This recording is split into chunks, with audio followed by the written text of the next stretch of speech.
E não é uma crítica que eu faço às pessoas, porque eu sou assim. Eu sou uma pessoa que, pô, se eu tô com grana ali, eu vou torrar. Então, meus investimentos eu opto por engessar Longo prazo. pro longo prazo, porque senão eu vou estar torrando ali. Olha que dica fantástica do Daniel. É justamente... É um argumento de venda que a gente usa, mas é a verdade. E não precisa ter vergonha de falar, cara. Eu não tenho vergonha de nenhuma de falar. Pô, se eu tiver com dinheiro na mão ali, eu vou torrar, cara. Não, mas é a mesma resultado.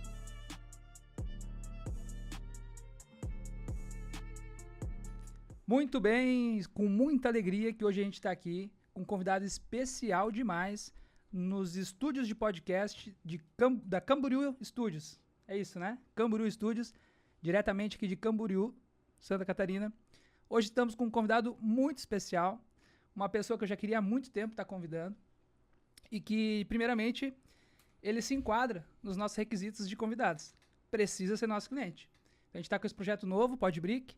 Estou muito feliz que o Scott aceitou esse convite. Hoje eu apresento para vocês Daniel Scott. Tamo junto, irmão. Obrigado por me receber aí. Vamos com tudo. Quem assistir até o final, com certeza vai ter um conteúdo de qualidade aí muito bom. Isso aí. Bom, o nosso podcast, o intuito é esse, de trazer clientes da nossa carteira para contar do dia a dia, das suas experiências. O Scott é um cara que tem muitas experiências. A gente pode conversar sobre gestão, especialista em gestão. O cara é... Eu quero que tu se apresente, Daniel. Te apresenta e fala sobre as tuas especializações e fala um pouco de ti para a turma aí que não te conhece, do meu Instagram e do meu podcast. Boa, eu sou Daniel Scott, naturalmente do Rio. Hoje eu moro em Curitiba, tenho 8 anos. Trabalho com uma consultoria em gestão já há quase uma década. A gente já atendeu algumas das maiores empresas do Brasil, do mundo. Tem uma escola de negócios também, desde 2018, a Hyper. Na Hyper a gente trabalha basicamente três braços. Os treinamentos presenciais e online para pequenas e médias empresas, consultorias e grupos de networking. Então, hoje, resumindo meu negócio, eu ajudo empresas a profissionalizarem a gestão, escalarem e trazerem mais resultados. E, além disso, eu produzo conteúdo nas redes sociais, às vezes um pouco polêmico, às vezes um conteúdo que agrega. Então, quem quiser procurar aí, @ODanielScott, tenho certeza que vai curtir. Legal. E é interessante essa tua história, porque tu falou ali da Hyper e também dos outros negócios.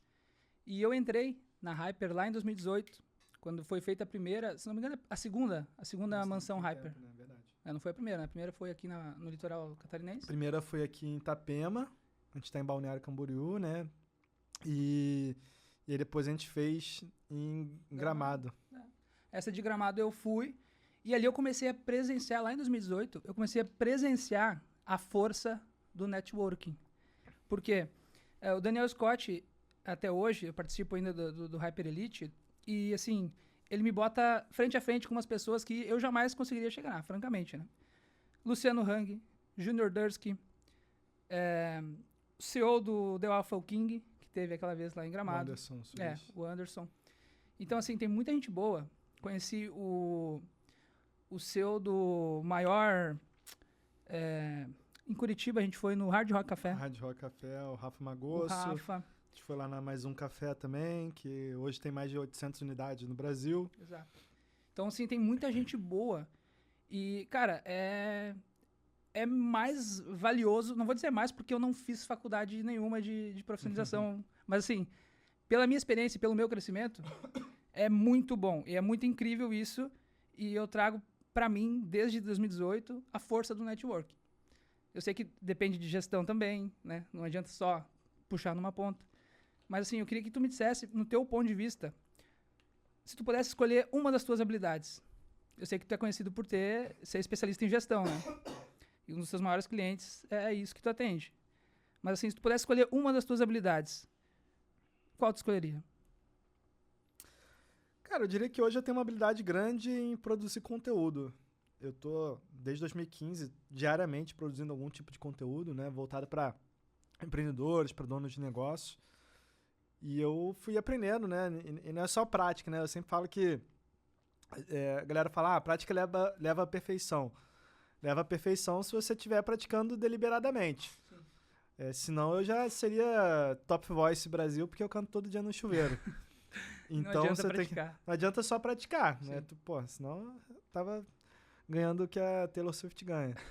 Mas você praticando e melhorando, aperfeiçoando a cada dia, e foi o que eu fui fazendo com o conteúdo, de entender o que dava certo, o que não dava, como explorar os algoritmos, como escrever textos mais persuasivos, como transformar isso em vídeos que engajam, o que as pessoas querem consumir, né? E não só para gerar audiência, que eu acho que muitas empresas pecam nisso, porque as empresas elas tendem a querer gerar mais view, mais engajamento, e não necessariamente isso vai reverter em cliente. Então o que eu sempre falo cara, seguidor é métrica de validade. Então você pode querer 1 milhão de seguidores, só que tem gente que tem 1 milhão de seguidores e não está fazendo dinheiro. Não converte. Eu quero dinheiro no meu bolso. Exato. E para ter dinheiro no meu bolso, eu preciso de venda. Para vender, eu preciso atingir o cliente. E para atingir o cliente, eu preciso ter um conteúdo que seja relevante para o meu cliente, não necessariamente para outras pessoas. E ainda mais assim, porque vamos lá, quem é o meu cliente ideal? É o cara que produz, é o cara que gera valor e faz muita grana. E assim, quantos dessas 1.000 visualizações vai ter um cara desses lá olhando? Talvez o cara tá produzindo, né? Talvez tá tão empenhado no negócio que às vezes não vai ser da internet, talvez, que ele vai conhecer, entende? Então, é bem interessante a tua resposta sobre a internet.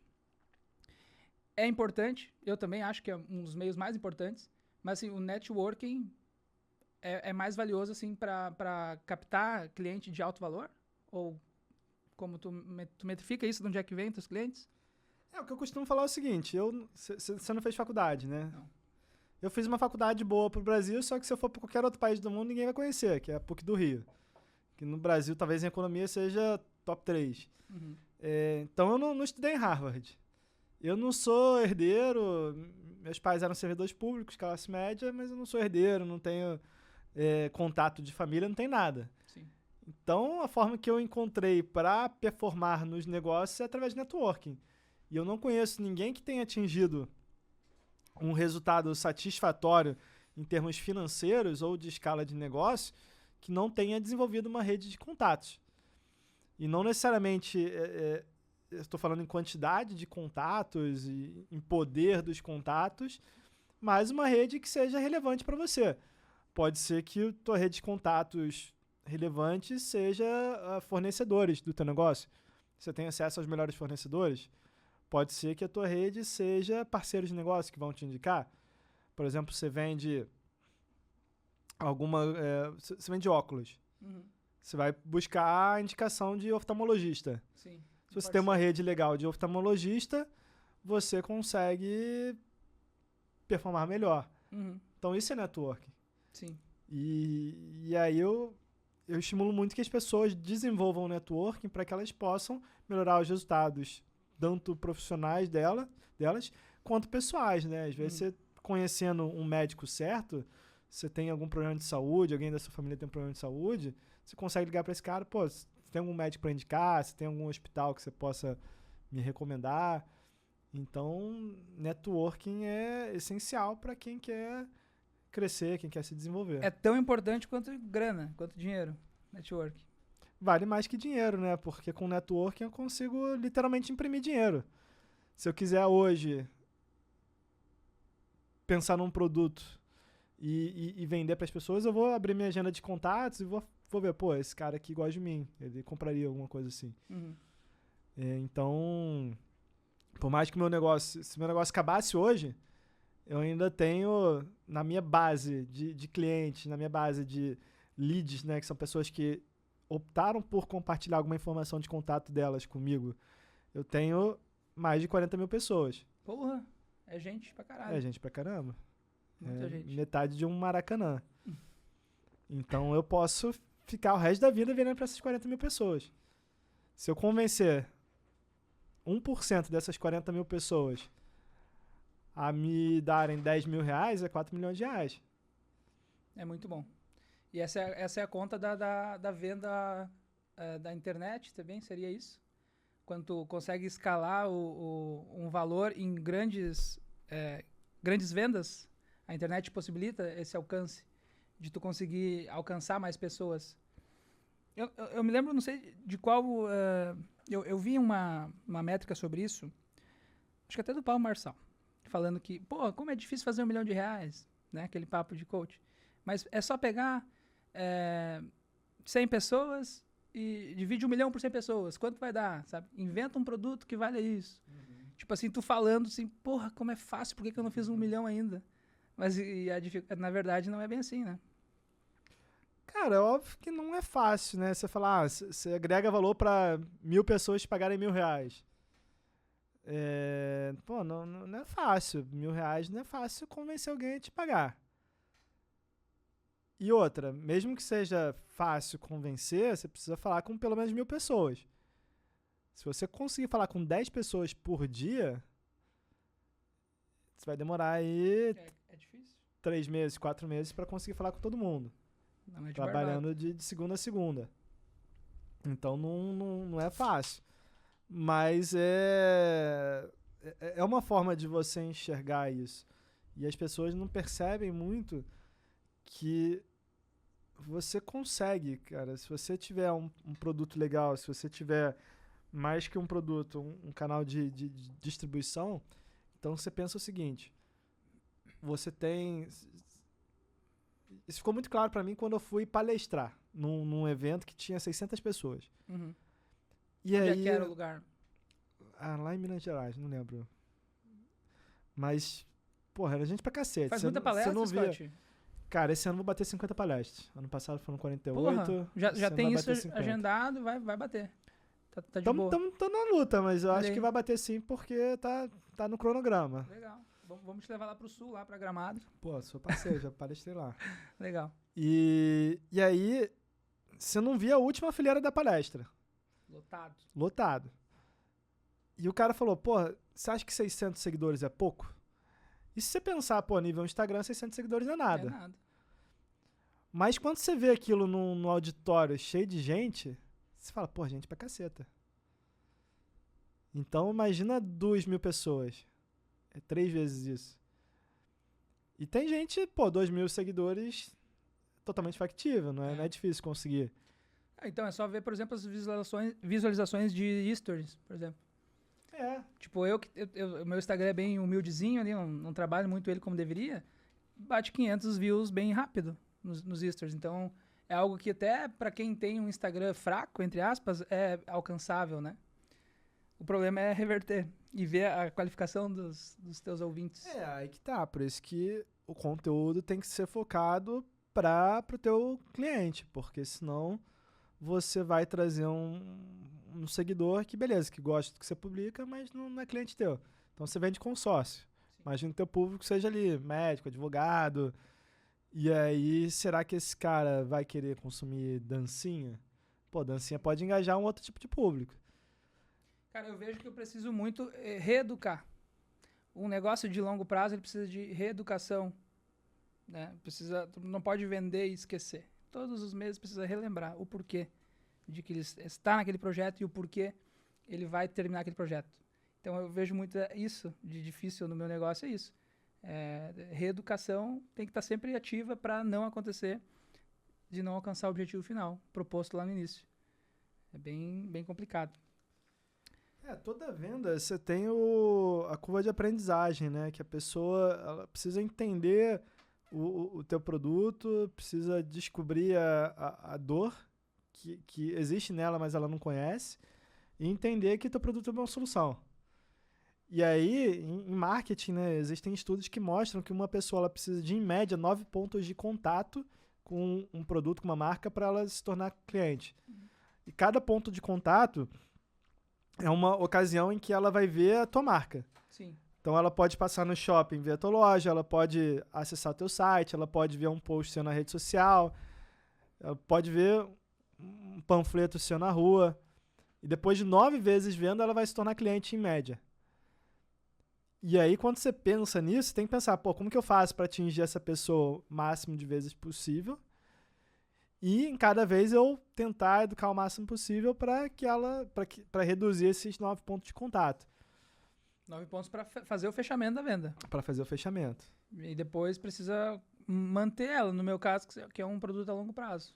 O marketing ele não para na venda, né? Ele continua no pós-venda, através da experiência do consumidor. Você estimular com que o seu cliente ele indique outros clientes, que é o marketing mais barato, né? Porque você já pagou para trazer esse cara.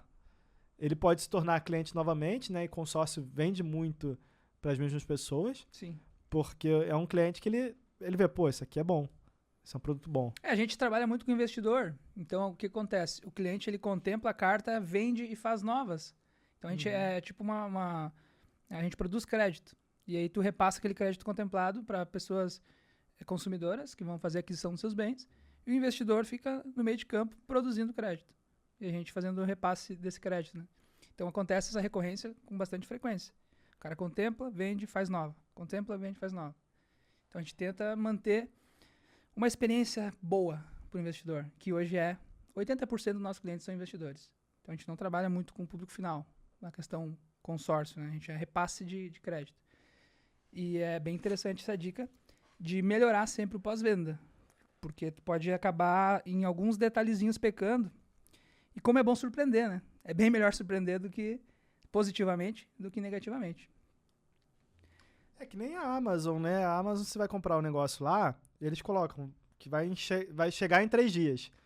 Aí chega no dia seguinte na tua casa. Aí você pensa, porra, que troço magnífico. Magnífico. Aí você compartilha lá no Twitter, no Instagram, você fala, caramba, prometeram 3 dias, chegou um dia aqui e o correio ainda tá em Curitiba. E se é ao contrário?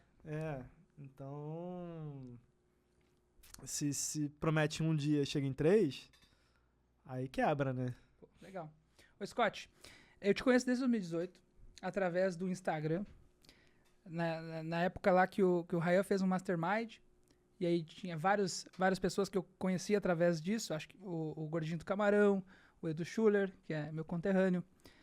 Tu eu acompanho até hoje, então a gente acabou se ligando mais a longo prazo.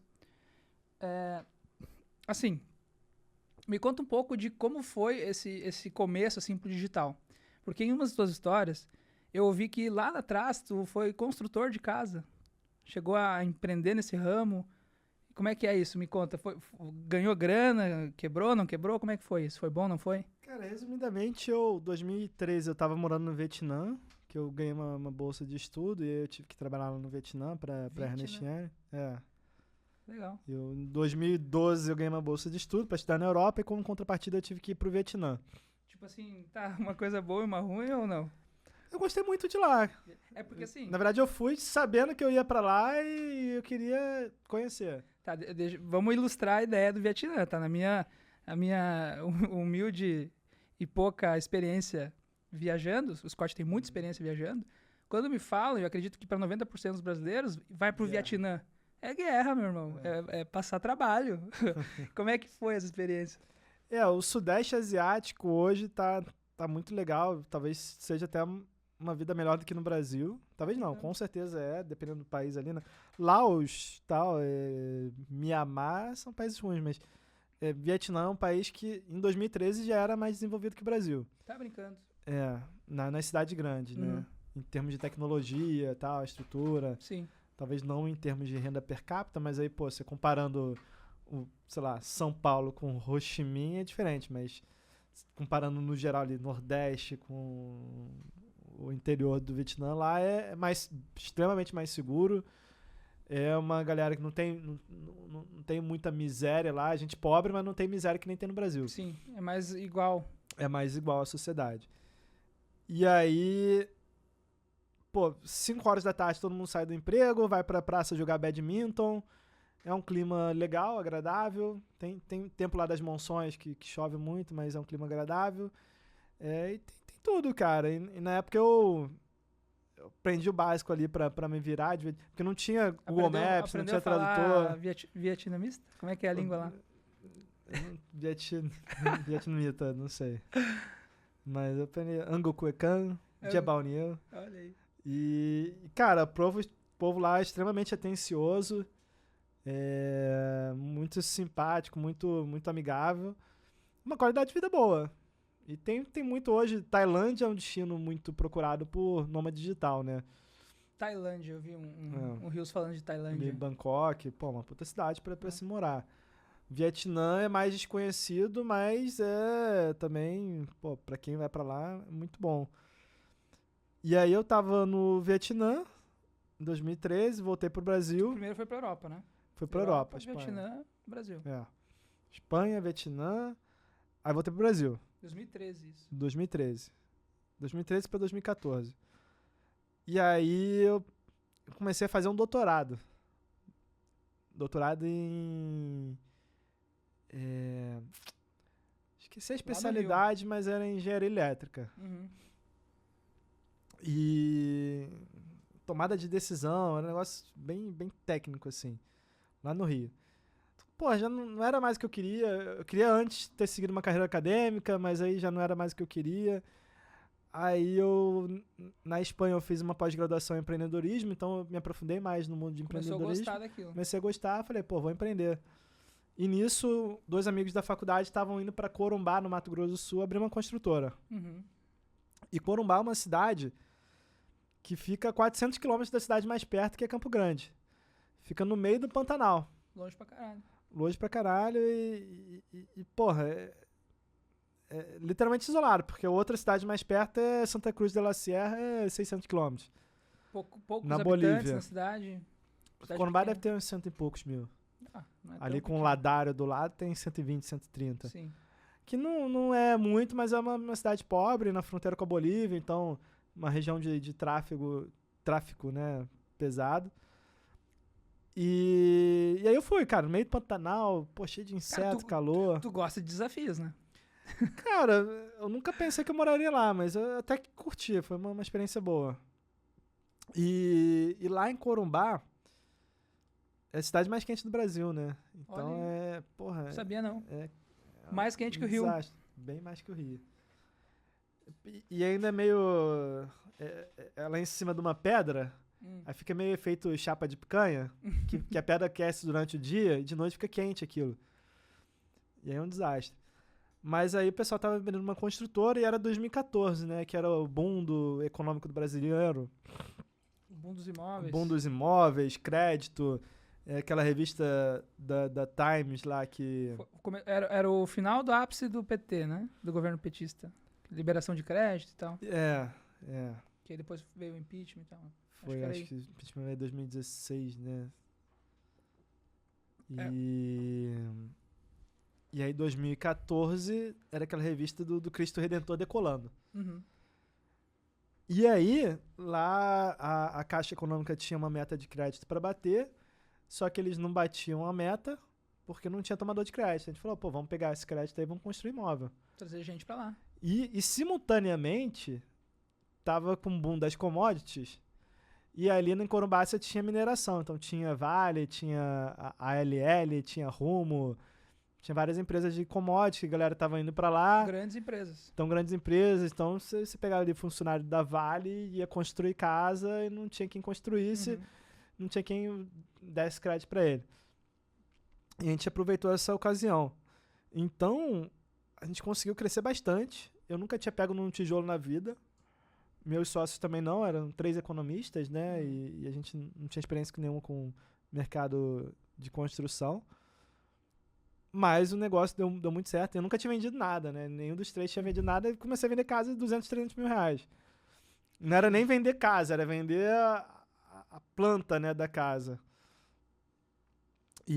Mas o negócio começou a dar muito certo em 2014, só que em 2015 veio a crise da Dilma, né? Corte de crédito, aí a Caixa já não tinha mais crédito para dar. Commodity tinha... As commodities caíram, né? Ninguém comprava mais commodities, e aí todas as mineradoras lá de Corumbá saíram, não tinha mais gente comprando imóvel. Esvaziar a cidade. Esvaziou. E aí, porra, esvaziou o mercado consumidor. Esvaziou o crédito para quem queria consumir. E construção tem uma coisa interessante no Brasil, que construção você constrói primeiro para depois receber. Porque quando você pega um crédito, como que funciona? A construtora precisa construir para solicitar um vistoriador que vai ver se aquilo foi construído, vai liberar o crédito. Só que em Corumbá era uma vistoria presencial, o cara vinha de Campo Grande, então vinha uma vez cada 2 semanas. Então, se você construísse hoje, o cara veio ontem, você precisava esperar 2 semanas pro cara vir, para voltar para Campo Grande, para daqui a um mês eu receber. Porra. Então, imagina. Demora mais que o normal. Bem mais. Já numa cidade grande já demora. Sim. Pô, lá demorava muito mais. E aí, você imagina que a gente precisava gastar dinheiro, capital de giro, e na Constituição Civil, o operário recebe semanalmente, sábado é dia do pagamento. Se não sexta, depende dos funcionários. Depende do funcionário. Os meus pedreiros sempre me cobram na sexta. É que sábado, a gente pagava sábado porque pro cara ir, né? Sim. Senão ele não trabalhava sábado. E ainda tinha o perigo, né? De, porra, lá todo mundo sabe que sábado é dia do pagamento. Então, você vai no canteiro de obra, vai estar rolando dinheiro ali. Num lugar que é rota de tráfico, porra, perigoso pra caramba. Então, a gente tinha que andar armado. Porra. E aí, imagina que você precisa construir para receber depois. Uhum. Então, você fica sem capital de giro. Aí, o que você precisa fazer? Você tem que vender outra casa. Porque com a entrada, você vai construir essa anterior. E aí, você fica meio que numa pirâmide ali. Você precisa ficar vendendo para ir construindo. Só que quando o crédito seca, você não consegue mais vender. Porque ninguém tá mais construindo. Sim. E aí foi o problema que deu, né? Foi quando a maioria das construtoras do Brasil começou a ficar insolvente, né? A gente não quebrou porque a gente tinha 5, 6 milhões em contrato, mas a gente não tinha dinheiro para construir. E a gente ficou insolvente e foi quando as grandes construtoras cresceram, porque elas foram comprando as pequenas. Uma MRV da vida sobrou quem tinha dinheiro e quem era amigo do rei, né? Sim, não tem como permanecer.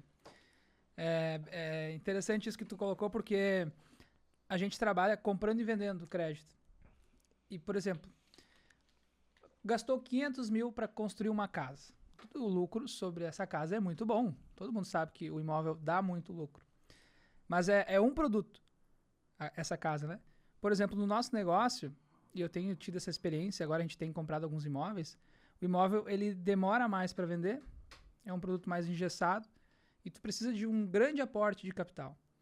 Enquanto, por exemplo, nos outros negócios que a gente pratica, com, por exemplo, uma casa de 500 mil reais, eu compro outros 5 negócios menores e a chance de escoamento aumenta muito, o que me dá mais capacidade de reação a curto prazo. Então, isso eu acho interessante, sim. Na questão imobiliária, tem que ter muita grana para entrar nesse jogo. Senão, acontece o que tu acabou de falar. As grandes vão te comendo e não tem o que fazer. Quem tem mais, chora menos. E o grande problema do Brasil, especialmente para quem empreende, né, são 2 grandes problemas, né? O primeiro é a insegurança jurídica. Você não sabe se as regras de amanhã vão ser iguais às regras de hoje. Não. Então você vê lá a questão nem o passado é certo, né? Teve aquela situação lá dos impostos que o STF tinha dito que não era para pagar imposto. E aí, 5 anos depois, eles falam, não, tem que pagar e pagar retroativo. Porra, quebra com todo mundo. Quebra com todo mundo. Dilma, lá a questão energética, que da noite pro dia caiu 50% as ações da Eletrobras. Então, a insegurança jurídica e legal no Brasil atrapalha investimento. Porque, por exemplo, a gente está falando hoje de reforma tributária. Aí você pensa que você vai construir... Dá um caso real. Você tem uma rede de academia. Uhum. E aí você conta que você está na dúvida ali se mantém um lucro simples, o simples nacional, né, de imposto para cada unidade da academia, ou se você faz ali, considera como um todo e faz um lucro real. Só que você não sabe se a reforma tributária vai ser aprovada amanhã ou daqui a 10 anos. E aí você tem que tomar uma decisão hoje que vai impactar o seu negócio pelos próximos anos, que depende da resolução da reforma tributária. É como se o governo criasse leis para te obrigar a sonegar, de certa forma. Por isso que as pessoas sonegam, porque aí entra a curva de Laffer, né? O imposto vai aumentando, a dificuldade vai aumentando, as pessoas vão sonegar. Tem como. Porque senão você não sobrevive. E é recorde após de recorde, né? Esses dias eu vi uma notícia, tava passando, eu não assisto mais TV há bastante tempo. É YouTube, alguma coisa de série, Netflix. Mas assim, a TV aberta eu não assisto mais. Esses dias, eu tava passando no restaurante e eu vi uma notícia que me deixou, ouvindo assim, fiquei faceiro no início, porque disse, o governo bate recorde, não sei o quê. Opa, recorde é bom, né? Pô, mas é recorde de arrecadação, aí tá fudendo com nós, contribuintes, né? Então, bater um recorde de arrecadação, não sei quantos % a mais no mesma data do ano passado. Lá em Curitiba eu sempre passo pelo impostômetro, né? Que é quanto foi arrecadado de imposto. Só que lá é da prefeitura, ou sei lá, é do governo. Sim. Eles falam, quanto que a gente conseguiu arrecadar, como se fosse um negócio bom. Eu falo, porra, que merda, quando vocês roubaram da população. Eu não sei, eu acho que esse é o marketing deles. Eles fazem isso pra que as pessoas achem que é bom. Não sei, deve ser. Mas o dinheiro sai da gente, então não faz sentido. Você tá pagando pra alguém fazer um negócio que você poderia fazer. Pô, a gente eu tenho plano de saúde, eu pago minha educação, né? Muitos pais aqui pagam dos filhos. Então, pedágio, tudo a gente paga. E a gente não vê esse retorno, né? Esses dias eu até acho interessante, eu nunca vi essa conta, se alguém tiver. Quanto que paga de imposto um carro, a vida útil de um carro? Por exemplo, ontem eu paguei IPVA, eu deixo para pagar no último dia do vencimento, os meus negócios. Vou girando com esse dinheiro até onde dá. E aí ontem eu paguei IPVA, que era o vencimento do meu carro, e deu 5 mil reais de IPVA. E aí eu fiquei pensando, pô, mas meu carro já tem tantos anos. Ele tá baixando um pouco, né? Mas assim, ainda é bastante, 5 mil reais. Quanto será que esse carro já pagou de IPVA? E quanto ele vai pagar ainda? Então, durante essa vida útil desse veículo, enquanto ele estiver rodando, sendo utilizado, quanto de IPVA ele vai gerar para o governo, né? E você pensa o seguinte, você paga imposto da renda. Você paga imposto quando você compra o carro. Você paga imposto para manter o teu carro. Você paga imposto para abastecer teu carro. Se você morre e deixa esse carro com alguém, você paga imposto de herança. Então, muito louco, né? Então, o manicômio tributário, né? E uma coisa que faz com que o Brasil seja muito pobre é que o imposto sobre o consumo é muito alto. Sim. A gente não tributa renda, a gente tributa consumo. Então é um desastre ali, especialmente para os mais pobres, né? Exatamente, como a gente estava falando hoje de meio-dia no almoço, né? O mais pobre sempre paga mais imposto. Eu nunca tinha parado para pensar nessa conta. Esses dias é verdade, né? Porque ele gasta todo o valor, que ele tem é consumido imposto, né? Quanto o rico já consegue. E paga imposto em dobro, né? Porque você não está só pagando o imposto visível, que é ali, você vai no supermercado, você tem o imposto do alimento, você aluga um imóvel, você tem imposto do aluguel, mas você está pagando imposto inflacionário, né? Inflação é imposto que as pessoas não enxergam. Então a inflação ela é criada pela emissão de dinheiro do governo. Então o governo, em vez de cobrar imposto, ele emite dinheiro, ele vai ficar com mais dinheiro e o teu poder de compra cai. Então você está pagando imposto inflacionário. E o pobre, ele não só não economiza, como se ele ainda conseguir economizar, ele não vai tomar uma decisão tão assertiva quanto uma pessoa com mais conhecimento sobre investimentos. Não, e assim, tem tantas coisas dentro da política brasileira, assim, que quem tem 2 cromossomos fica pasmo, assim, com o que acontece. Por exemplo, o meu amado Rio Grande do Sul, tem alguns representantes lá que são, assim, terríveis. Por exemplo, foi botado em votação a introdução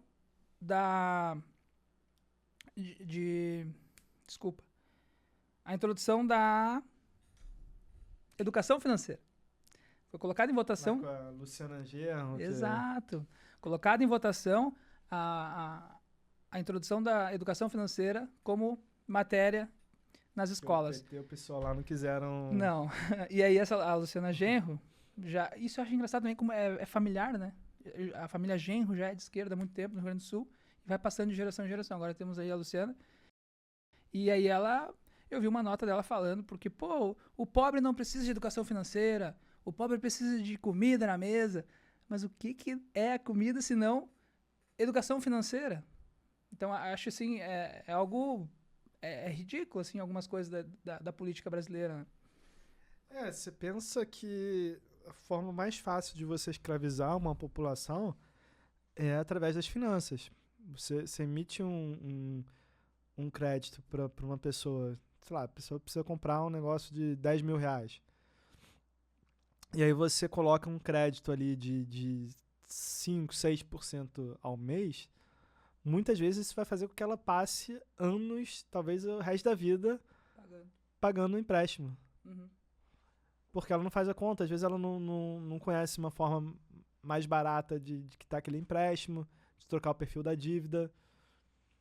Então, cara, é um dinheiro que, pô, o cara não só paga mais impostos, como ele ainda fica preso, Paga uns juros absurdos. paga juros absurdos. E aí ele paga 5, 6% ao banco, o banco paga lá o seu CDB de 0,8. Olha o dinheirão que sobra nesse meio. Ó. Então, isso é uma coisa que as pessoas falam também, né? Tem que ser justo. A margem de banco não é alta. Como não, porra? Os Margem caras de pagam, os cara pagam 5% de Então, a financiamento. margem de banco não é alta. Banco ganha no volume. Você empresta bilhões e bilhões, você ganha no volume. Só que o ponto do banco é que você tem uma inadimplência muito alta. Então, as pessoas... Uma coisa que eu aprendi no mercado de crédito, né? Eu tenho uma empresa de crédito, acabo não falando muito, mas uma coisa que eu aprendi no mercado de crédito é que o banco, ele não quer o bom ele não quer um bom pagador, ele quer um bom devedor. E esse que é o ponto. Tem muita gente que fica devendo e quem paga direitinho tá subsidiando quem fica devendo. Uhum. O cara vai pagar Tá embutido no custo aquela taxa. Tá embutido no custo. Já Porque sei você que vê, vai cara, ter você gente... vê na rede social, o maluco falar, pô, eu peguei empréstimo aqui, vou gastar tudo, não vou pagar, daqui a 5 anos meu nome tá limpo. Uhum. E muita gente entra com esse Apaga o pensamento. aplicativo e... Pô, tá nem aí. Ou daqui a 2 anos negocia, paga metade. Então, esse que é o ponto, né? Essa inadimplência hoje, sei lá, 50%, 60% do Brasil é inadimplente. Porra, É um número altíssimo. É. E as pessoas não pagam. E dentro de inadimplência ainda tem uma questão que eu só fui entender quando eu entrei no mercado. Que inadimplência não é uma coisa binária, sim ou não. Como que você define inadimplência? Pô, o cara tá devendo, pegou um empréstimo por 48 meses. Se ele parou de pagar no primeiro mês, ele tá inadimplente. Se ele parou de pagar no 47º mês, ele tá inadimplente. Porém, não deve mais nada. Deve um mês, mas tipo, como você define qual Inadimplente. Tem linhas de inadimplência dentro que é o inadimplente? Sim. Você define pela pessoa... pô, o cara tá devendo 47 meses, o outro tá devendo um mês. Os dois estão Os inadimplentes. dois estão inadimplentes. Só que como você mensura isso? Então é muito difícil você calcular a inadimplência para um banco. Mas bottom line é que margem de banco é baixa, né? Você vê lá os balanços são abertos, né? Dos maiores bancos. Não que também não seja desprezível, né? O banco lucra muito, mas eles lucram no volume. Sim. Existe uma concentração, né, de bancos, daria para fazer esse mercado ser mais aberto, para que as pessoas pudessem ter mais opção de escolha. Hoje até existem opções de escolhas, né? Então, por exemplo, existem empresas que fazem ali como se fosse um empréstimo com garantia, né? Uhum. Você dá seu imóvel, dá seu carro, e eles te emprestam ali metade do valor, e você consegue um juros muito menor. Muito menor. Eu inclusive, fiz uma operação dessas. Não vou citar o banco, mas eu fiz uma operação dessas e consegui um bom valor. Os juros bem interessante. Né? Tem gente que vai fazer dívida. Eu encaro isso como dívida de alavancagem. E é o que é. Por exemplo, se eu estou pagando uma taxa de 1% e com esse dinheiro eu consigo fazer 2%, eu estou ganhando 1% sobre um dinheiro que eu não tinha. É uma dívida inteligente. Claro que tem gente que não se acostuma com o fato de ter dívida, né? Mas aí vai de cada um. Mas o que tu falou é muito interessante, porque aí foi deixado um imóvel de garantia e aí uns juros bem tranquilos, assim, bem de boa, que proporciona essa alavancagem. Então eu, por exemplo, com esse valor, baseado no crescimento que eu vinha tendo, eu consegui crescer 1 ano e meio, 2 a mais, né, mais rápido, de tomar volume de mercado. É bem importante tomar crédito, na minha opinião. Cara, e em países desenvolvidos como os Estados Unidos, por exemplo, crédito é um hedge inflacionário. Tem gente que usa a hipoteca de imóvel como hedge de inflação, para se proteger de inflação. E tanto que hipoteca nos Estados Unidos é muito forte, né? Você compra um imóvel, você já hipoteca. E muita gente não entende isso, né? Aqui no Brasil, as pessoas querem pegar crédito mais caro, tipo, cheque especial, quer pegar... Tem várias linhas de crédito, né? Tem várias linhas de crédito. Aí você Refinanciar vê se veículo. a parcela cobre no... Por exemplo, você pega 30 mil reais hoje num banco, Uhum.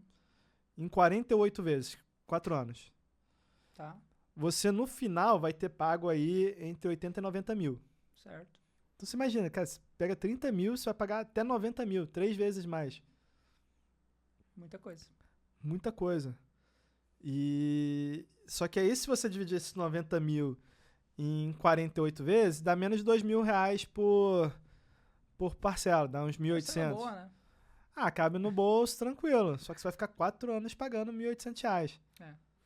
O brasileiro hoje ele faz essa conta. Pô, coube no meu orçamento, aprovou o crédito, é meu carro. Então nem vai lá para HP, tem gente que não sabe nem o que é HP. Tem a calculadora Cidadão, que é um produto fantástico, inclusive, um dos principais concorrentes da gente é o financiamento. Então a gente vende crédito para bater taxa de financiamento. E aí o cliente vem lá, muitas vezes a gente mostra a calculadora Cidadão, que é um aplicativo do Banco Central, gratuito, que lá tu pode jogar as informações do teu financiamento e vai sair a taxa mensal, vai sair o custo final. É um negócio que não precisa ser nenhum expert para mexer, né? Já que a HP é um pouco mais complicado, essa calculadora do cidadão salva muita vida. Porque aí tem muita gente que vem lá, pô, a minha taxa deu 2%. Aí você bota lá para ver a taxa efetiva, 3,3%. Como assim? O que tem mais aqui? Sabe? E aí tu vai para cima para entender o que tu tá pagando de verdade, né? Então é bem interessante essa ferramenta aí. Fica a dica, calculadora do cidadão, para quem quiser. E acontece muito que você pega ali, por exemplo, uma Natália Arcuri que ficava falando mal de sem consórcio. querer falar mal dela, nem acompanha muito conteúdo, acho que... Tu gosta dela? E eu não critico. Cara, nunca critico quem chegou onde eu gostaria de chegar. Ela, pô, alcançou uma audiência incrível, tem um negócio, fatura dezenas de milhões, pô, admiro ela como empreendedora. Mas eu acho que no conteúdo tem muitas críticas.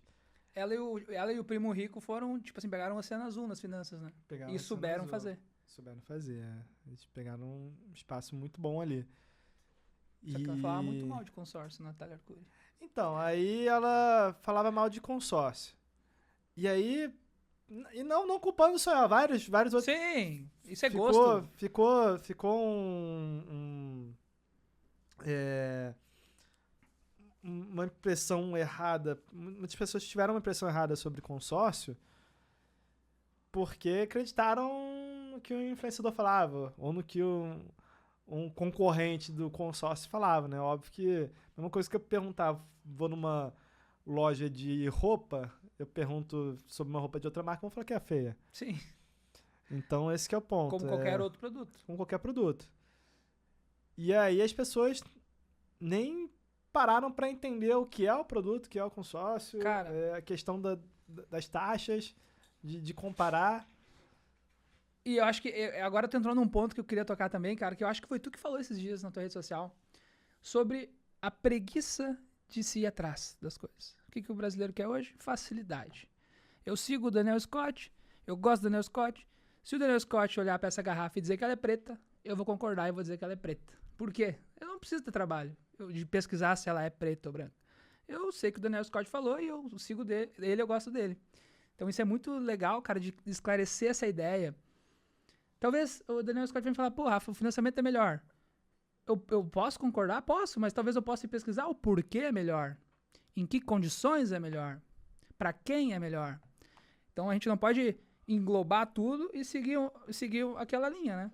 É o que eu vejo hoje em todos os segmentos no Brasil. Não precisa ir longe, é só ver lá aquela história de comprar ou alugar imóvel e todos esses influenciadores que falam de que alugar é melhor, eles têm imóvel próprio. Então, talvez, aí vai do momento. Talvez pro Thiago Nigo foi interessante um dia morar de aluguel. Wendel Carvalho, vi também esses dias morando de aluguel. Mas talvez hoje, com o patrimônio que eles adquiriram, não faz mais sentido. Não, e outra, né? Nem só questão financeira. Se você colocar na ponta do lápis, você pode encaixar qualquer conta para servir teus propósitos, teus ideais. Só que investimento é muito mais do que um retorno financeiro racional. por exemplo, eu vou comprar um consórcio, vou comprar um imóvel, é um capital que eu estou engessando. Certo. Consórcio você ainda tem uma liquidez um pouco maior, dependendo do imóvel, você pode ter uma liquidez maior. Se comprar um estúdio para Airbnb, vai ter uma liquidez maior que um apartamento de 4 quartos. Com certeza. Mas o ponto é, será que se você deixar, seguir lá aqueles criativos, aqueles anúncios lá que o cara coloca no quadro, quanto você vai investir todo mês ali, será que você vai conseguir seguir isso por 30 anos? Então. Será que você não vai... O Barsi conseguiu, né? É outra realidade, né? Não, então, pra E mostrar é outra pessoa. É. Mas assim, você não vai aparecer ali uma viagem pra Disney, que você vai querer ir e gastar tua grana? Consórcio você não vai vender pra ir pra Disney. Não. Mas se tá parado ali no banco, é só sacar da corretora, você vai fazer uma festa de casamento, em vez de gastar 50 mil, você pode gastar 150 mil. Só você vive uma vez. Então, eu penso muito, e não é uma crítica que eu faço às pessoas, porque eu sou assim. Eu sou uma pessoa que, pô, se eu tô com grana ali, eu vou torrar. Sim. Então, meus investimentos eu opto por engessar Longo prazo. pro longo prazo, porque senão eu vou estar torrando ali. Inteligentíssimo. Olha que dica fantástica do Daniel. É justamente... É um argumento de venda que a gente usa, mas é a verdade. E não precisa ter vergonha de falar, cara. Eu não tenho vergonha nenhuma de falar. Pô, se eu tiver com dinheiro na mão ali, eu vou torrar, cara. Não, mas é a mesma realidade. Pô, É ou não é, Michael? Dinheiro na mão? Mas um parênteses só da Natália e do primo Sim. é a questão que eles falavam que consórcio não era investimento e hoje a XP tá vendendo consórcio, né? Então. Eles estão no ramo pra vender consórcio. Hoje a XP tá representando vendas de cotas de consórcio. Cara, e aí entra outro ponto. Não confie cegamente em influenciador. Porque todo influenciador ele tá tentando te vender alguma coisa. Peraí, tu não te considera influenciador? Cara, eu sou influenciador. E eu falo pras pessoas, não confia cegamente em mim, porque eu tô tentando te vender alguma coisa. Então tu tem um ponto de vista, tu acabou de Pô, falar. eu tô tentando te vender alguma coisa. Eu tenho as coisas que eu acho que são melhores pra mim, e eu tenho as coisas que eu sei que são melhores pros outros. Não necessariamente vão ser compatíveis, só que eu deixo claro, cara, não confia cegamente em mim. Eu fui pro Iraque, né, em 2015. Lá eu aprendi um ditado que é: confie em Alá, mas amarre seu camelo. E é isso, cara, eu não vou querer enganar ninguém. Mas todos os outros influenciadores vão falar isso, que não vai enganar ninguém. Então, porra, você tem que sempre ser capaz de tomar a decisão por si só. Você tem que entender o que você tá fazendo e ver se aquela decisão é a melhor. O porquê disso e o porquê daquilo. Tanto que antes eles falavam de que é pra alugar, mas eles compram imóvel. Eles falavam que o consórcio era ruim, mas agora estão vendendo consórcio. Por quê? Porque eles são vendedores, cara. É que nem eu hoje trabalho na BMW, pra mim é o melhor carro do mundo. Amanhã eu trabalho na Volkswagen, não, agora é a Volkswagen que é o melhor carro. Então, cara, vendedor, pô, você vai na loja de roupa, o vendedor sempre vai falar que a roupa tá bonita em você. Então, Scott, já deu uma brecha aí. Tu vai sair da Audi? Tá saindo da Audi, entrando pra BM? Como é que é? Não, continuo com a Audi, cara. Graças a tá. Deus. A Audi é o melhor carro do mundo. É bom Audi. Eu não tive uma experiência muito boa com o meu Audi, Cara, mas posso... Você entrou num ponto que eu tava até pensando aí, sem querer também fazer propaganda da Audi, mas já fazendo. Mas você vê que... Eu até fiz um post, um story polêmico outro dia, que eu citei uma marca de carro, e eu falei, cara, não confie em quem vende e usa essa marca de carro. E aí muita gente até questionou, falou, pô, mas eu tenho esse carro. Eu falei, não, mas você não tá me vendendo nada. E eu vejo que é um padrão, muitas pessoas com caráter duvidoso da internet... Fala pra nós a marca. Estamos curiosos. É uma marca de carro alemã. Alemã. E aí muitas pessoas Pô, tem várias, né? Eu tô contando aqui, eu acho. Umas 4 eu já saquei. Mas você vê várias pessoas com caráter duvidoso da internet que, porra, tem essa marca, galera emergente que quer ostentar, que não tem dinheiro. É o de entrada pro luxo. É o de entrada pro luxo. Ah, então já sei. E aí você vê, por exemplo, o áudio... Inclusive eu tava pensando em comprar, cara, agora já me queimou aqui. Ó. Cara, você vê áudio, você não vê golpista usando áudio. Você não vê piramideiro usando áudio. É verdade. O Tecar gosta de áudio. Tecar. Vocês conhecem o Tecar? O Tecar é um vendedor de São Paulo, muita gente conhece lá. Mas É você não verdade vê, porque a Audi é um carro meio... É mais tipo tiozão, assim, tipo Mercedes. É. Seria tipo o Rolex dos relógios? Não. Seria... Então, Rolex é uma marca também que tá perdendo bastante a... É que Rolex eu prefiro não falar, porque o Rolex eu tenho uma amizade ali com o pessoal, mas... estragam pro... E essa é uma preocupação da Rolex, porque qual que é o esquema da Rolex? A Rolex, ela não ganha dinheiro vendendo relógio. Olha aí. E hoje a Rolex tem... O maior problema da Rolex hoje é que os mestres relojoeiros que produzem, né? Eu fui lá na fábrica da Rolex, né? Que é um negócio que até eles... Posso nem falar porque já bem restrito. já tive problema É. falando isso. Bom, então... Mas os mestres relojoeiros da Rolex, eles estão se aposentando, estão morrendo, e jovem não produz relógio. Não pode? Você não vê... Não, você não vê jovem... Você vê jovem querendo virar TikToker. Sim. Você não vê jovem querendo ser artesão de relógio. Ser relojoeiro. E aí os caras estão morrendo, então, por isso que você vai comprar um Rolex, você fica meses na fila. E aí, o grande problema do Rolex é que eles não conseguem produzir mais.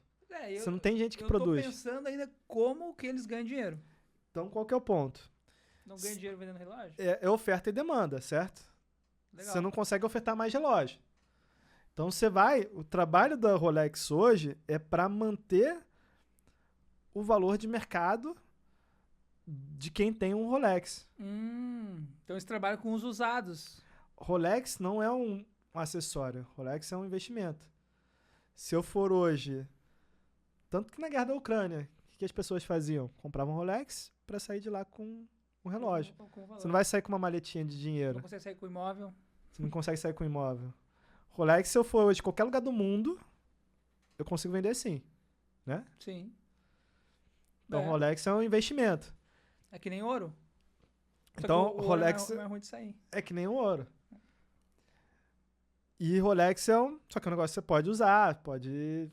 Bota uns 4 em cada braço, cara que tem muita grana. E aí Rolex, o trabalho do Rolex é fazer com que a marca fique forte para que você aumente o valor de mercado do relógio. Tanto que o Rolex é um item que valoriza. Não sabia. Valoriza o Rolex. Valoriza. Itens de luxo geralmente valorizam. Bolsa. Sim. O pessoal fala, comprar bolsa. Cara, bolsa do Louis Vuitton é um investimento. O Porra. negócio valoriza. Mais que inflação. Isso é novidade pra mim. Não deixo que as esposas fiquem sabendo. E tem liquidez alta. O pessoal fala, não, quem vai vender? Cara, tem liquidez altíssima. É mesmo. Você vende rápido. Cara, tem que ser essas marcas já... Não vai comprar uma marca que tá crescendo. Não, eu não sou especialista em mercado de luxo, mas não saberia quais itens comprar e tal. Mas tem gente que entende bem disso, tem gente que faz trade, né? Tem mercado forte de itens de luxo.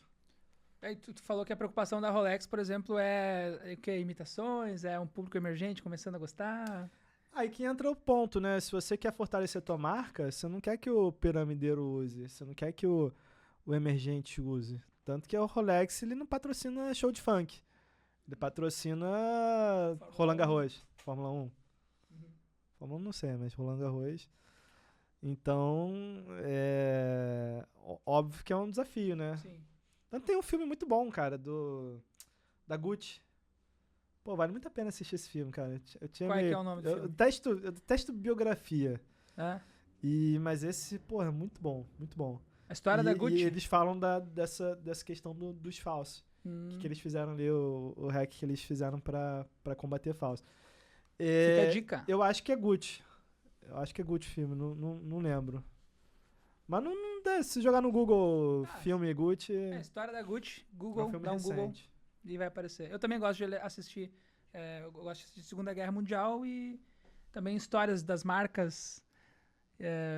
Por exemplo, esses dias eu assisti a história da Adidas, que eram dois irmãos alemãos. Que era e aí, Puma e... aí separaram, eles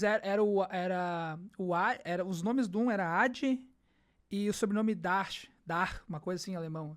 Aí ficou esse cara que ficou com a empresa que eles já tinham, seguiu com Adidas, que daí era o pronúncia em alemão lá. E o outro que saiu começou a Puma. E eles, se eu não me engano, eles se separaram na Segunda Guerra Mundial também. Foi algo assim meio que compulsório, assim, a separação já estavam brigados e tal. Mas eu assisto bastante Cara, coisa assim todas sobre essas marcas, assim, tem uma história... Pô, da Gucci é bizarra a história. Todas essas marcas têm uma história. E é engraçado que você pega ali, por exemplo, a Hermès, né, que produz item de luxo, bolsa e tal. E tá com um perrengue grande ali que um dos herdeiros vendeu pra Louis Vuitton, né, que hoje talvez seja um dos top 10 empresas mais valiosas do mundo, né, Sim. do Bernard Arnault. E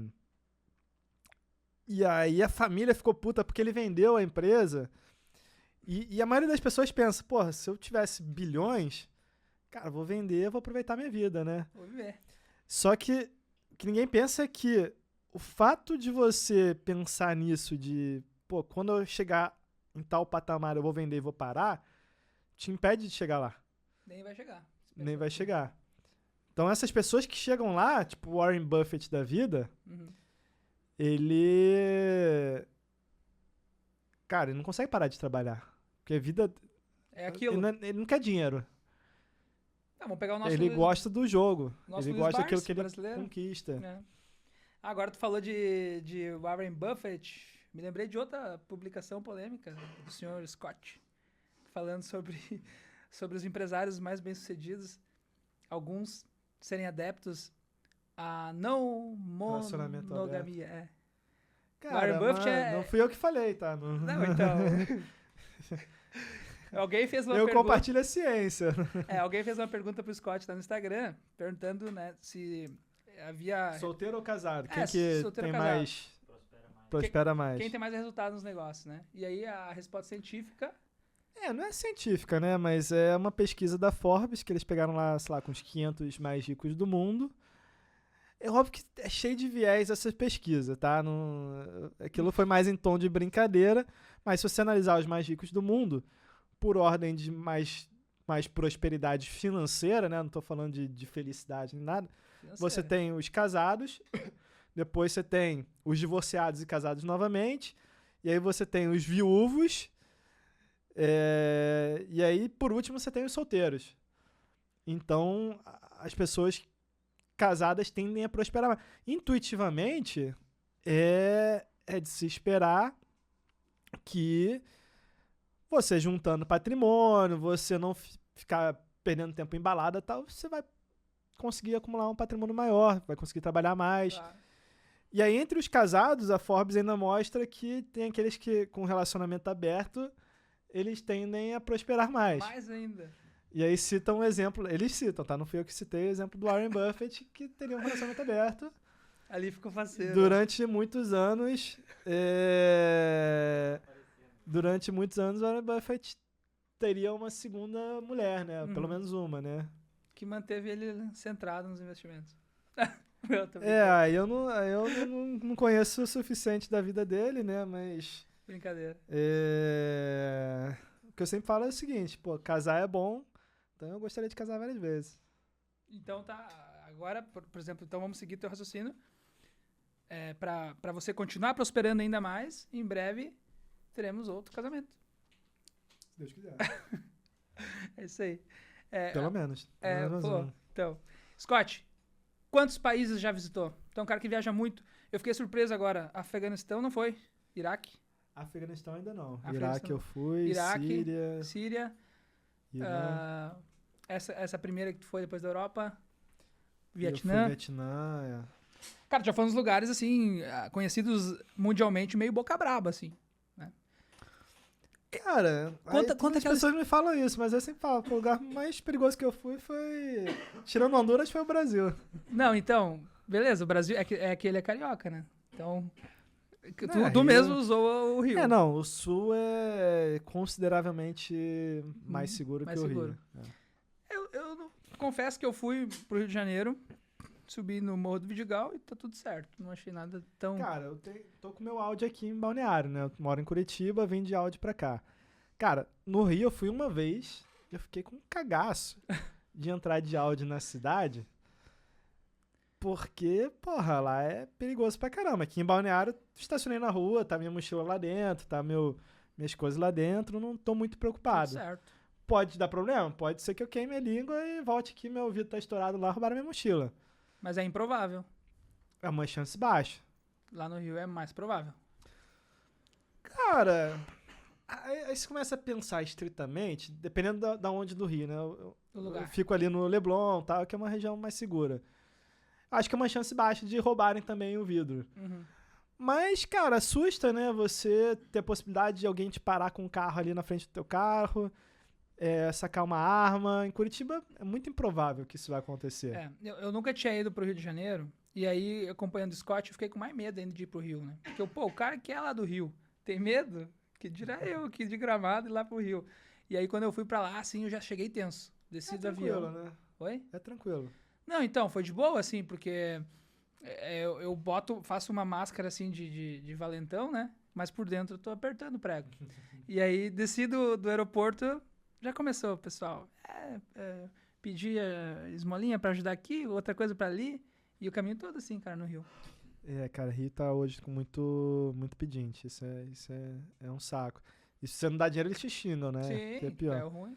Mas me falam isso do Iraque, né? Pô, Iraque, perigoso. O que você achou? Como que você teve coragem de ir pra lá? E é a mesma situação do Rio. O que assusta não é o perigo em si, mas o que assusta é a exibição. A exibição do perigo. Porque no Rio, eles vão te assaltar de fuzil. Talvez em nenhum outro lugar do mundo as pessoas vão te assaltar de fuzil. Não precisa. No Iraque, você vai ter um atentado terrorista que vai explodir 14 pessoas, só que só vai ser aquilo. A cada X meses. Então, o ponto o que assusta é, tipo, a explosão assusta. No Rio morre isso por dia. Sim. Só que o cara ser esfaqueado em casa, o cara briga de marido com mulher e tal, não assusta. Pois então. Você tomar um terrorista que explode o negócio, assusta. Não, e lá não acontece, por exemplo, essas mortes familiares. É mais No uma guerra Iraque você não vai ser santa. assaltado. Pois é. No Iraque você não vai ser assaltado. Você vai andar ali Teve um numa lugar região pobre. que tu foi, acho que ano passado, que tu disse que passou um maiores apuros. Que tu foi falar uma coisa e o cara já ficou louco contigo lá. Cara, eu fui eu fui no Azerbaijão e na Armênia. Isso. E aí o Azerbaijão e a Armênia, eles têm uma guerra. Uma guerra que vai desde... É uma guerra centenária ali, por disputa territorial. E aí tava com a guerra, né? Depois da guerra da Ucrânia, o Azerbaijão ficou muito forte. Uhum. E a Armênia ficou fraca porque perdeu a Rússia como aliada. Sim. Porque a Rússia tá focada na Ucrânia. Sim. E aí o Azerbaijão invadiu um território que estava controlado pela Armênia, que é Nagorno-Karabakh. E eu fui exatamente para essa guerra. Fiquei lá num acampamento militar do Azerbaijão. E aí eu tava mostrando nos stories. E nisso uma jornalista turca me achou no Instagram e começou a compartilhar minha localização pelo Twitter. E aí a gente teve uns episódios ali de gente Tensão. perseguindo. Foi um negócio meio tenso. Putz. Mas deu tudo Não, bem. esse cara é muito tranquilo, mano. Ele tá falando aqui que foi perseguido numa guerra lá, não sei aonde. Ele fala super de boa. Não, tá tudo bem. Que Iraque depois, tranquilo, agora que eu tô aqui, tô tranquilo. Mas na hora ali eu fiquei com cagaço, cara. Porque, Porra. mulher compartilhando ali, filha da puta. Porra, tá louco? E pra mandar um drone, alguma coisa. Cara, guerra. E hoje eu vejo a guerra da Ucrânia com a Rússia, e muitas das pessoas que morrem, muitos dos brasileiros que morreram lá, porque tem brasileiro lutando, foi exatamente pro Instagram. Que os caras compartilhavam no Instagram, faziam Aí um story achava. ali, e aí mandavam um drone lá pra matar. Perigo da internet. E eu Nessas fiz a situações. mesma coisa. Eu critico, mas eu fiz a mesma coisa. Sim, mas então. E aí depois eu fui do Azerbaijão, eu fui pra Armênia. Uhum. E aí eu quase fui preso lá, porque é inimigo mortal, assim. Mesma Pô, coisa você que eu tava saí lá, da... agora tá aqui, escolhe Mesma um coisa lado. que eu saí de Israel e entrar na Palestina. Ó, pros gaúchos, a mesma coisa que sair do Beira-Rio e entrar na Arena do Grêmio. Tipo isso. Aí vai querer ser tratado bem pelos dois? Como assim? Vou ter que escolher. Cara, E aí eu fui com um cara da Geórgia que ele foi preso. Exatamente por isso, né? Que ele saiu da Geórgia pra Armênia numa época que tava um conflito militar. Teria que se identificar como imprensa, talvez. Eles dão um arrego. Cara, eu acho que eles não estão muito preocupados com aquela região ali. Cara, É tenso. tem muito assunto com o Scott. Eu sigo ele há muito tempo. Esse cara não para. Tá aqui, amanhã tem evento. Amanhã Timbó, que é a cidade com o maior número per capita de empresas listadas em bolsa. Olha aí. É lá que tem a VEG? Não. VEG é Jaraguá. Lá tem outras empresas. Não sabia essa informação. Tecnologia. Santa Catarina tá muito à frente em muita coisa. É o segundo estado com o maior número de bilionários do Brasil. Então só perde pra São Paulo. Jaraguá do Sul, que é a VEG, é a cidade com o maior número de bilionários, talvez do mundo, per capita, né? Ué, cidade pequena. Cidade pequena. Tá certo que a maioria é herdeiro da VEG, né? Mas... Mas olha aí, outra empresa nacional que dá orgulho de ver, e é legal ver a história, né? Da VEG, esses dias eu vi também um documentário, como começou, Você foi lá na Tramontina com a gente? Sim, lá em Bento Gonçalves. Não, lá é Carlos Barbosa. Carlos Barbosa. Sim. E aí na Tramontina, eles contaram a história lá do fundador, né? Que ele era porteiro de um puteiro. E porteiro aí, de zona. E aí um dia... eu vou correr o risco de fazer fake news aqui, mas... tava cansado, aí foi vender alicate, aí viu que tinha demanda, começou a produzir alicate e virou Tramontina. Uhum. História que eu soube, tá? Posso estar falando. Isso não garanto que seja verdade. Eu ouço essa história também, lá. Eu ouço. Me falaram lá, mas depois eu vi que é duvidosa essa história, então não garanto, não confio em mim nisso. Diz que esse senhor, já depois de ter consolidado ali com a Tramontina, ele tinha um período ali que ele ainda não sabia ler. Uhum. E perguntaram pra ele, pô, o senhor já chegou até aqui com essa mega empresa, mesmo sem saber ler. Imagina se o senhor soubesse ler onde estaria. Ia ser porteiro de zona, porque daí ele tinha sido demitido. Parece que naquela época ele não servia para aquela função porque não sabia ler e tal. Foi exatamente isso. E aí teve que sair da portaria da zona para vender ferramenta. Então foi um chute bem dado que impulsionou ele para cima. Scott, tem muito assunto bom pra gente conversar, cara. Eu queria falar de ti que tu foi jogar bola no Orlando City. É Orlando City? Como é que se pronuncia? Tu que é mais... Orlando City. O cara jogou no estádio do Orlando City. Viajou por muitos países. Tu não sei se tu tem isso... 62. 62 países.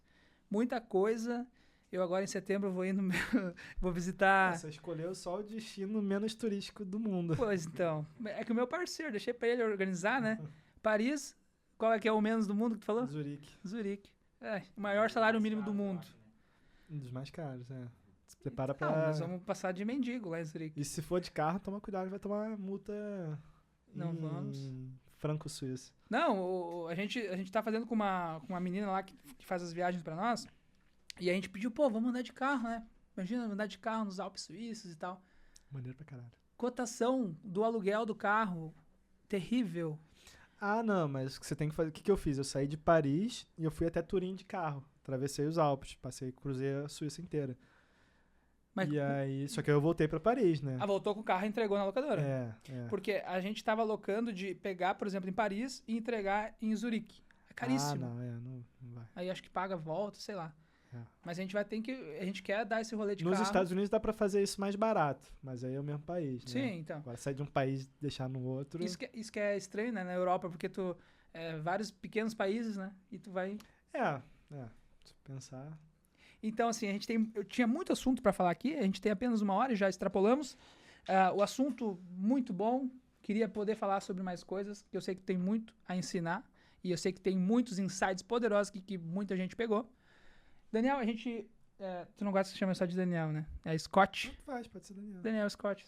Mas a gente me chama de Daniel. Então, eu acho que vou te chamar de Daniel, então.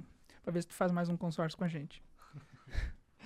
Olha só, Daniel, Scott, trouxe um presente lá do escritório pra ti. Pô, que honra. Essa espumante, ela não é qualquer espumante, tá? Ela é lá da Serra Gaúcha. Aqui atrás tem um rótulo dela. Aqui é um nosso, né, que a gente elaborou. Inclusive o estagiário que fez esse rótulo. Parabéns, estagiário. Vinícola Jolimon, lá da Serra Gaúcha. E essa espumante, ela é uma moscatel da Jolimon premiada na França. Então, eu quero depois que tu gosta de pesquisar, vá lá no Google e dê um Google nessa espumante Eu aqui. conheço bastante lá da região, inclusive as pessoas não sabem, mas o Brasil produz champanhe, né? E Ali na Peter Longo. Isso. E que é um dos únicos lugares que podem produzir Um dos únicos lugares. Porque eu sempre brinco com isso porque eu sei que vão me corrigir. Aí eu falo, pô, champanhe brasileiro é muito bom. O pessoal, Brasil não Como produz. assim? Peter Longo produz, né? Pode. Produzir. Essa aqui, então, é um rótulo Pô, que sensacional. Eu sou fã, cara. foi premiado na França, isso aí. Eu gosto de incentivar o empreendedorismo local, então eu Cara, sou fã das e fica a empresas lá dica, porque a história da Jolimon é muito legal. É uma das poucas vinícolas francesas que tem na Serra Gaúcha. Se a gente for olhar aí, a maioria é de outra origem. Uma das únicas francesas. O cara que trouxe a Jolimon para Canela, ainda é vivo o senhor, porém não toca mais a empresa. O cara sem filhos, sem parentes. Tem um rapaz lá que assumiu. Ele está fazendo um trabalho absurdo na vinícola. Simplesmente triplicando, quadriplicando resultados. Então fica a dica para Legal. quem sabe, Quero quando conhecer fizer mais. um Hyper Elite para a Serra, visitar a vinícola Jolimon, que é bem interessante. Tamo junto. E aqui também um baralho. Esse baralho veio da Amazônia, direto da Copag. A gente mandou fazer uns baralhos lá do nosso escritório. Não sei se tu joga carta ou não. Cara, eu joguei a minha faculdade inteira foi jogar carta, cara. Olha aí. Que Então aí bacana. tem as melhores cartas na sua mão. Inclusive, Pô. deixa eu fazer um merchan aí para o nosso site, para nossa empresa, Contemplados RS. Temos várias cartas de crédito já contempladas. Você pode acessar o site www.contempladosrs.com.br. Escolhe a sua carta, crédito contemplado na mão, fácil, rápido. A gente dá toda a assistência até o final. Fica a dica. Daniel, Tô de prova. Daniel, nosso cliente aí, não deixa a gente mentir sozinho, né? Mentir junto com a gente. Tá brincando. Daniel, um prazerzaço te ter aqui. Tamo junto. Cara, dá só uma última palhinha aí pro pessoal. Diz assim, pô, manda uma mensagem aí pro cara que tá com medo de empreender, ou pro cara que tá pensando em dar aquele passo que vai levar ele pra Cara, outro tomar nível. decisão... Não tomar decisão é pior do que tomar uma decisão errada. Então eu vejo muita gente... Tem um ator que eu gosto muito, que é Daniel Pink, que é um cara que é muito conceituado nos Estados Unidos. E ele fez um estudo, 30 anos atrás, ele entrevistou algumas pessoas e depois entrevistou de novo 30 anos depois. E ele viu que as pessoas elas se arrependiam mais das coisas que elas deixavam de fazer do que das coisas que elas faziam. E eu vejo muito isso também na prática ali de negócio. Eu vejo muita gente que demora para tomar uma decisão e quando toma fala, pô, por que eu não comecei antes? Então, por isso que empreender te liberta e investir te liberta, né? Você tomar decisões mais confiantes, mais assertivas de investimento vão fazer com que seu futuro seja mais próspero. Então, o que a gente falou aqui de crédito, pô, você tem duas alternativas. Você pode pegar um crédito caro do banco, virar escravo do banco, ou você pode pegar um consórcio que pode ter condições melhores. Com certeza. Não estou dizendo que tem necessariamente, mas você tem que fazer essa conta. Exato.